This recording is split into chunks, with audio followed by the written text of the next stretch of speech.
Eliot Shorr-Parks with us. Eliot, how are you? Man, it's funny because I was that kid when I was grocery store shopping with my mom when I was younger. Always wanted her to buy me Sports Illustrated for kids every time. Would You never look do like it. that kid. And Killed you me. used to get popped in the head talking Oh, about, put that magazine back. You don't yep, need this. 100%. Every week we'd go. I'd bring it up and say, please, and just, it was 50-50. Just at best, one I would time. say. Just one time, get me Exactly. this Just magazine. for one time until the next time when I want it again. But yeah, no, I It's was funny you that brought kid, that so. up. So when I was a kid in school, like when we went to the library as a class, the library, I remember vividly have this memory, the librarian saying, there's also books. I just wanted Sports Illustrated for kids, Elliot. He said there's We were also books. workshopping our takes long before we got here. That's all it was. Exactly right. I can only imagine the bad takes we had as kids, since as adults we haven't gotten much better. But Well, so we'll most see. would say that. Yeah, here's a good Yeah. take, though, at least in my mind. If the Eagles can get T.J. Watt for Nolan Smith and a late-round pick, I think, Elliot, the price is – and I know I'm not saying this as a disrespect to Nolan because I think a few months ago people would have thought multiple high picks, right? If that's the price and I'm Howie – I'd have to do it. Elliot, where do you come down on the idea that was thrown out yesterday by Andrew Filipponi, maybe more of a player-for-player thing with a late-round pick rather than a bunch of picks? Would you do that, Nolan and a late-round pick for a T.J. Watt? I would do it. I would. And honestly, if you would have asked me 2 months ago, I might have said no. But right now, going into camp, I just did something for the Go Birds pod where I looked at every player on the roster for a previewing training camp.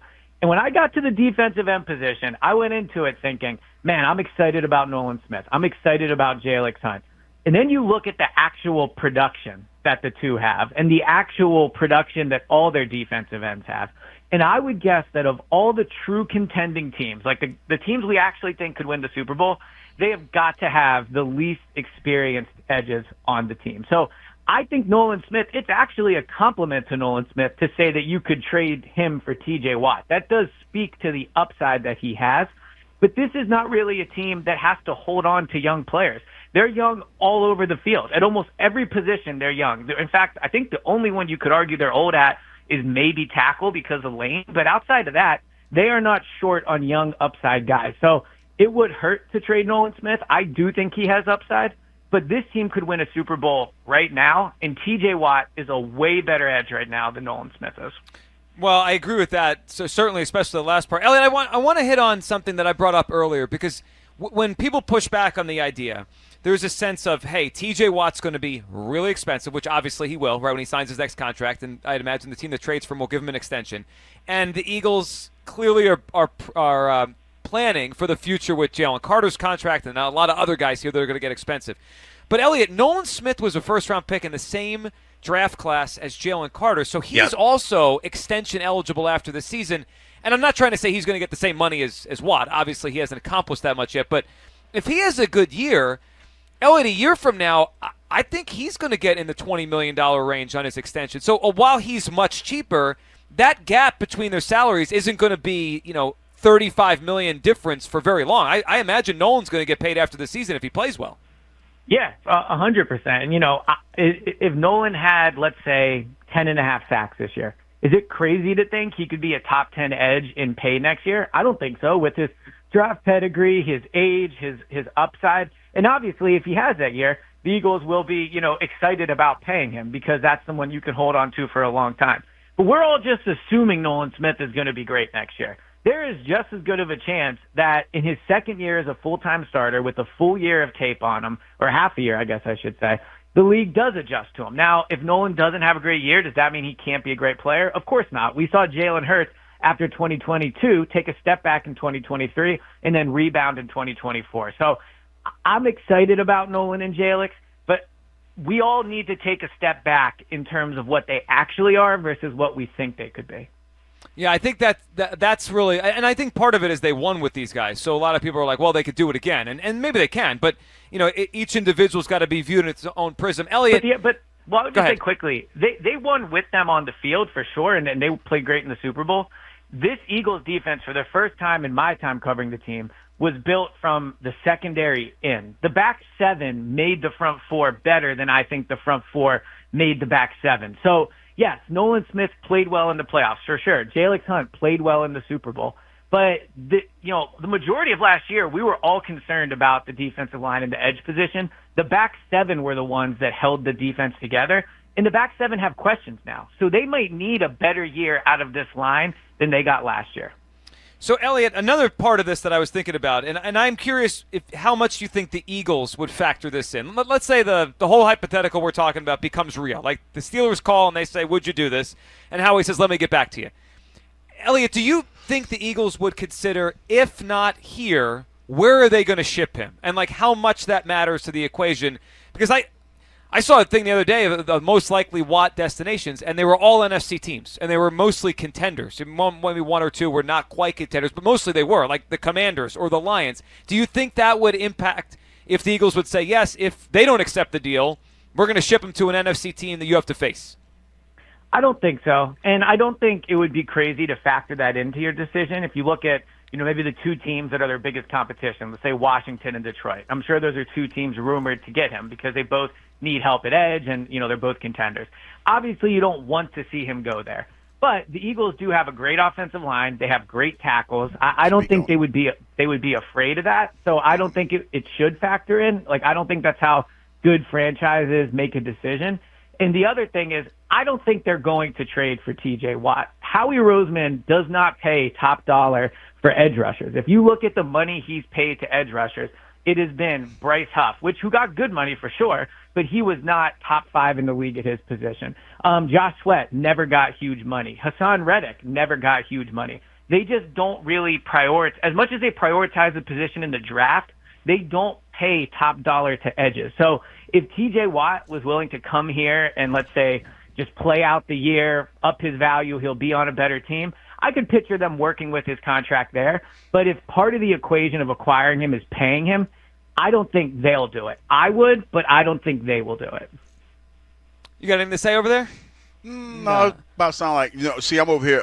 Yeah, he's shrugging, nodding and shrugging like I told you so. No, like, I'm sitting over here. I'm talking to Robert because, I told you he was at the Robert Mathis. Yeah, I'm talking to Robert, and he said, and I was just asking him about what did he see from Nolan.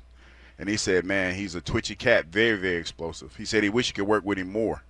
And he said, and I asked him, I said, right now, upside, Nolan or T.J. Watt? He said Nolan all day.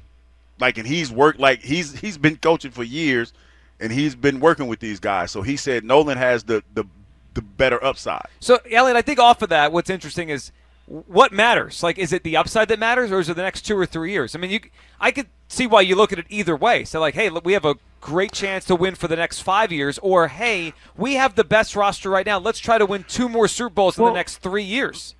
I'll let you go, Eliot, since go for it. Just quickly, so if you look at the top 4 edges, let's just do the top 3 edges on the team right now. Mm-hmm. Nolan Smith, Jalix Hunt, and Azeez Ojulari. Are we even confident that over the next 3 years, Nolan's definitely the one that would have the most sacks? Jalix Hunt has a ton of upside too. He is just as good of an athlete, in my opinion, as Nolan is. Now, he's probably a little further behind in his development just because he hasn't played as long. He didn't go to a big-time program. But Azeez Ojulari was a first-round pick. He was drafted, if I remember correctly, wasn't it before Nolan? I know a different draft class, but he was drafted higher than Nolan Smith. Yeah, Azeez was supposed to be that dude coming out of Georgia, yeah. He was pretty good. So they are not short of guys on upside. I would understand if they had a bunch of old edges and then Nolan was your hope for the future. Then it's like, okay, you got to think about it. But if they trade Nolan, which, again, would sting. I don't think anybody's saying they want to trade Nolan Smith, but you're acquiring a great player. If they trade him, they still have upside on the roster. They would just now have a sure thing in T.J. Watt. Yeah, they would. All right, Eliot, while we have you, a couple things. One, we need your thought on where we're at now with Fritz and DeCamara. Yeah. If you had to bet right now, and I would set the line at DeCamara is now the favorite, right? Minus money on DeCamara. You'd get plus money on Fritz. If you had to bet right now, would you bet on the underdog Jack Fritz or the new favorite Joe DeCamara? So I would still bet on Jack. And so I'm actually out next week. So I'm going to preemptively give my take here on what happens. Let's say Jack loses baseball, right? He goes down 2-0. In any regular best-of-5 series, you would say this is over. There's no shot. This is not a regular best-of-5 series. They're not playing the same game each time. So while I think he probably will win baseball, if he doesn't, the next 3 events are much more athletic, right? Basketball, running, and I don't know how athletic tennis is, but I think it's more athletic probably than baseball. Tennis is very athletic. After the first 2, no, it's hard. I just mean they're not physically competing against each other in the way you are basketball. But if he loses the next one, I think he could definitely win the final three. So the way this is set up, I think was probably always, not intentionally, but I think Joe always had a chance to jump out ahead because of the nature of the events. Yeah, my only, I'm with you in that Jack's going to win. I think Jack's going to win baseball, so I think it's going to be 1-1. The only question I have now is, can Jack get off the mat mentally? The physical thing it's Jack the whole time, Elliot. I'm with you. He should win this thing still. It's just 1 out of 5 that he lost. Can he get up off the mat mentally? And Elliot, I'm wondering about this baseball thing. If I'm Joe, I'm going to put on the air. I wouldn't swing at a single pitch. I would just make Jack throw 3 strikes every time, because after what I saw in that golf thing, the question is, if Jack walks him the first plate appearance, by accident, does he get in his own head? How much does that worry you as someone who's still betting on Jack? So a little bit for sure. I do think the first bat or at bat will probably dictate who wins the whole thing. I think if he strikes out, it wouldn't shock me if Jack just mows him down from there on out. If he walks or he hits him or whatever, obviously I would get concerned. But I also think that with baseball, although Jack, that is his sport, he does have the tougher task here. To your point, Joe could just sit there, not swing, and still win. And as someone that's actually had Jack pitch to him, and I made contact off him a few times, I do think that it is harder than we're all thinking for Jack. So baseball to me is 50-50. I think he has a tougher task, but the reason I picked Jack is because I think the next 3 events are truly about athleticism, and that's where I think his age difference and being in better shape will help him. Well, Elliot, if you're thinking like a bettor, you wait until Jack loses baseball, and then you jump on the big odds to win this thing in 5. Elliot, we appreciate you hopping on. Enjoy your week off next week, and we'll see you and talk to you in a couple weeks. Have a good one. All right. Sounds good. Talk to you guys soon. There he goes. Eliot Shorr-Parks there.